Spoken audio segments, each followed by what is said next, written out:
homeless motherfucker. I'm from St. Louis. Oh, yeah. I just got through doing 10 years in federal prison for bank robbery out of Denver. Oh, yeah. I robbed more banks than any motherfucker in this city. You can look me online, Clearinghouse Bandit. I robbed 14 banks in this motherfucker. Okay. Look me online, Clearinghouse Bandit. Can I interview you? Yeah, I can interview me. Okay, clip this on to you. How long is it gonna take? You can tell me when to stop. Yeah, because I'm trying to catch somebody. Okay, you trying to what? Yeah, you're trying to catch somebody, I understand. Yeah. It's nice to meet you. I'm Maceo. I have a project. It's called We The Media. Where you from? You gonna give me your website? Yeah, for sure. Okay. You can see it. I'm posted on Instagram. It's gonna be on YouTube. Okay. It's gonna be on this other platform, Farcaster. All right. Well, I'm known as the Clearinghouse Bandit here in Denver. You can look me up online. I'm all on the internet. I robbed 14 banks in this motherfucker. Went and did 10 years in federal prison for a bank robbery and murder out of Colorado Springs. My name is Jonathan Griffin. I ain't gonna play no games with you. I used to hustle these streets here. Now it's a bunch of homeless, low-down, scandalous dope fiend motherfuckers down. There used to be some hustlers down. Ain't no hustlers down here anymore. But I'm from St. Louis, and Denver ain't shit no more. It's a fucking dope fiend city. I'm just telling you what it is. I'm getting ready to go back to Seattle where some real motherfucking money is at. Yeah, it's cool. I did knock motherfuckers out on that corner, rob motherfuckers up and down the streets here. They know me, St. Louis. But I just got out of federal prison. I've been out 4 months. Okay, how these 4 months been treating you? I got a job. I work at UPS. Okay. I work at UPS. Basically staying out of trouble. Been drug free for like 10 years. I don't fuck with nothing. I don't smoke cigarettes. I don't drink none of that. You know what I'm saying? And I'm just walking through this area here, just old memories, you know. There ain't nobody down here when I was down here coming through here. And get ready to head to a friend's house, you know what I'm saying? Oh, that's it.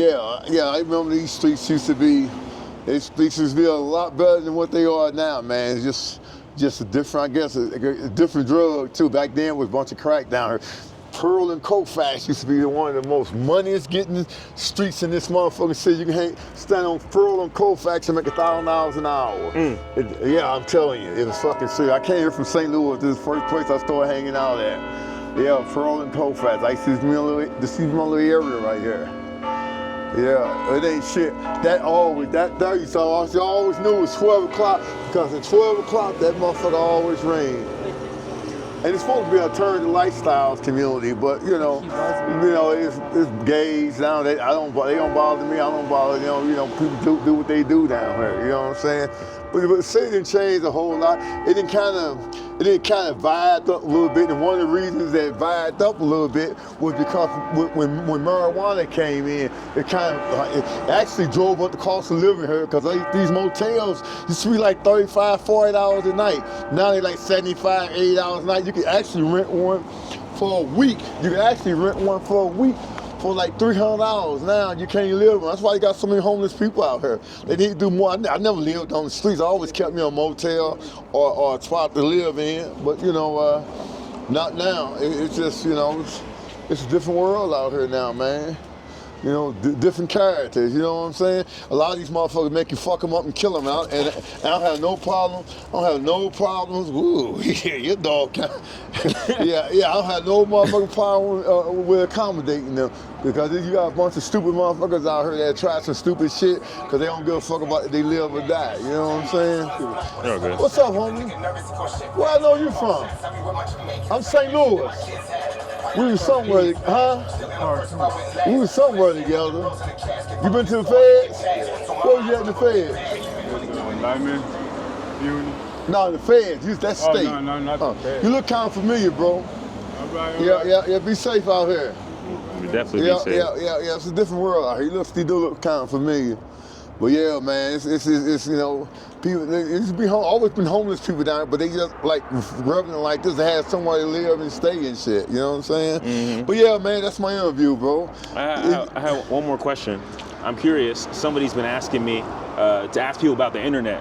How do people see the internet? Is the internet good for us, bad for us? Has it been making any... I think the internet is good because I think you can learn, you can get around, make contact, do a lot of things a lot quicker on the internet. I think the internet is a good thing. It got some bad things to it too, with all the, the porno and all but anything that starts Bless you. good, it's going to end up in a bad motherfucking way. You know, that's just how you doing, Good, bro? man. Good, bro. That's just a cycle of life. You know what I'm saying? Anything that starts off good is gonna end up bad. Anything that starts off bad can turn good. Yeah. But the internet, I think the internet is good. People are learning. People are learning, being taught. So the internet is a good thing. People are learning quicker and faster, getting information quicker and faster. But I tell you one thing. I've been a criminal, been in the penitentiary in Illinois, Missouri, Washington State, and been to the feds. I have been hustling all across this country, from New York all the way here, all the way to California, Seattle, Portland, Salt Lake City, Reno, Las Vegas, all that. And I tell you, one thing that put a dent in crime, it wasn't DNA, cell phones. The reason cell phones put a dent in crime because people can contact the police and get them to the scene, take pictures. That is what put a dent in crime. Have a good day. And you never need